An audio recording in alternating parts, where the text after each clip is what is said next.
साल था लगभग 2300 साल पहले का। मगध साम्राज्य अपनी ताकत के शिखर पर था। पाटलिपुत्र की गलियों में सैनिकों की तलवारें चमकती थीं और महलों के भीतर सत्ता की भूख धीरे धीरे इंसानियत को निगल रही थी। उस समय एक नाम पूरे आर्यावर्त में डर बन चुका था, सम्राट अशोक। लेकिन यह वो अशोक नहीं था जिसे इतिहास महान कहकर याद करता है। यह था चंड अशोक, एक ऐसा राजा जिसके गुस्से से पूरा साम्राज्य कांपता था। और फिर पाटलिपुत्र की धरती पर बनाया गया एक ऐसा स्थान जिसका नाम सुनते ही लोगों की रूह कांप उठती थी।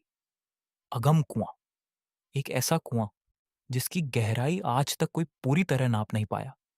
एक ऐसा स्थान जिसके बारे में कहा गया कि वहां से रातों में चीखें सुनाई देती थीं। और एक ऐसा रहस्य जिसे इतिहास भी पूरी तरह समझ नहीं पाया। उस समय पाटलिपुत्र सिर्फ एक राजधानी नहीं था, वो दुनिया के सबसे शक्तिशाली शहरों में गिना जाता था। ऊंची दीवारें, विशाल महल, हजारों सैनिक और सत्ता के लिए लगातार बहता खून। कहा जाता है सिंहासन पाने के लिए अशोक ने अपने ही भाइयों को मरवा दिया। महल के अंदर साजिशें थीं, विश्वासघात था और हर तरफ डर का साया था। लेकिन कहानी यहां खत्म नहीं होती। सिंहासन पर बैठने के बाद अशोक का गुस्सा और भी खतरनाक हो गया। इतिहास के कई वर्णनों में बताया गया कि अपराधियों को ऐसी सजाएं दी जाती थीं जिन्हें सोचकर भी शरीर कांप उठे। और तभी पाटलिपुत्र के पूर्वी हिस्से में एक रहस्यमयी निर्माण शुरू हुआ। मजदूर दिन रात काम कर रहे थे। विशाल गोलाकार दीवारें बनाई जा रही थीं, ईंटों की मोटी परतें, नीचे उतरती अंधेरी गहराई और उसके चारों तरफ पहरा देते सैनिक। लोगों को समझ नहीं आ रहा था कि आखिर ये बन क्या रहा है। फिर धीरे धीरे अफवाहें फैलने लगीं। कहा गया कि ये कोई साधारण कुआं नहीं, ये था नरक का द्वार। इतिहास में इसका नाम पड़ा अगम कुआं। अगम यानी जिसकी गहराई तक पहुंचना असंभव हो।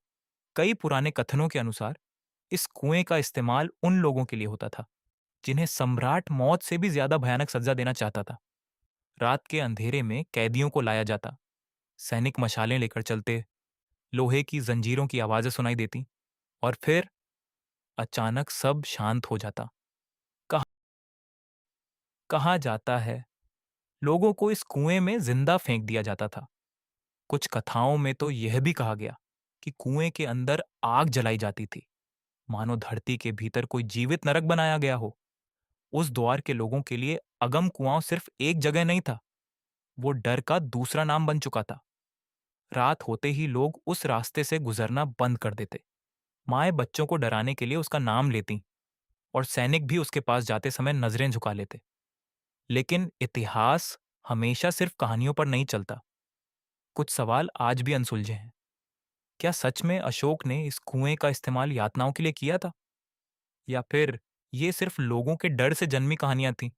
क्योंकि कुछ इतिहासकार मानते हैं कि अगम कुआं शायद किसी प्राचीन जल संरचना का हिस्सा था।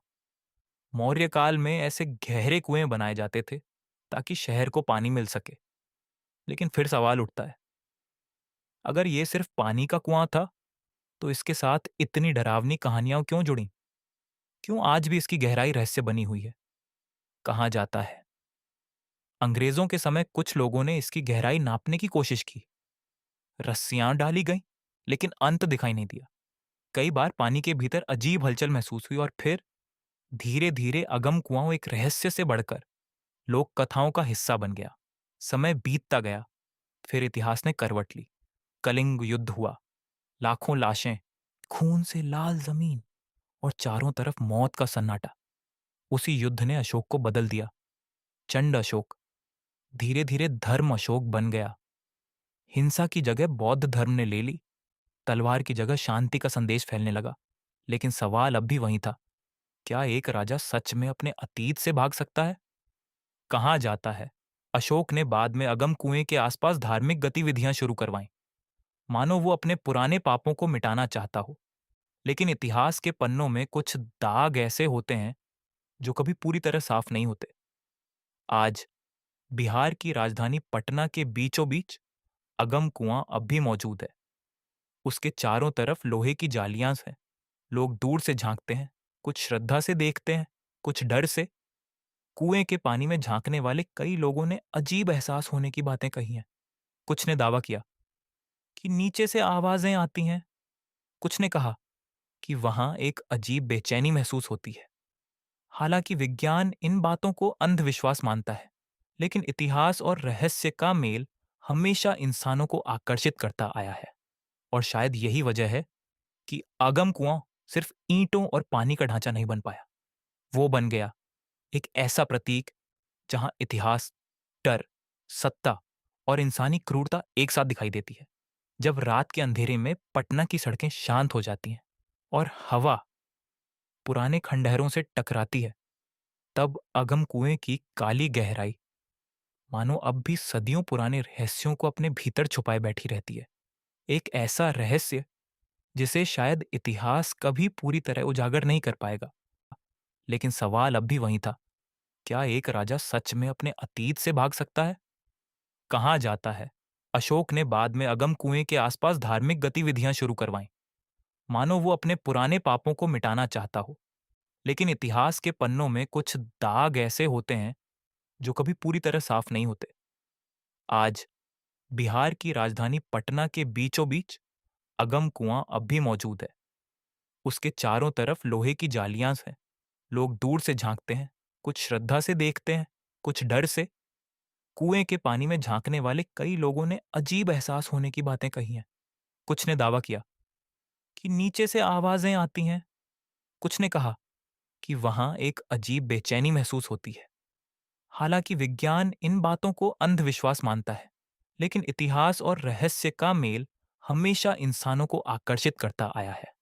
और शायद यही वजह है कि आगम कुआं सिर्फ ईंटों और पानी का ढांचा नहीं बन पाया। वो बन गया एक ऐसा प्रतीक जहां इतिहास, डर, सत्ता और इंसानी क्रूरता एक साथ दिखाई देती है। जब रात के अंधेरे में पटना की सड़कें शांत हो जाती हैं और हवा पुराने खंडहरों से टकराती है, तब अगम कुएं की काली गहराई मानो अब भी सदियों पुराने रहस्यों को अपने भीतर छुपाए बैठी रहती है। एक ऐसा रहस्य जिसे शायद इतिहास कभी पूरी तरह उजागर नहीं कर पाएगा।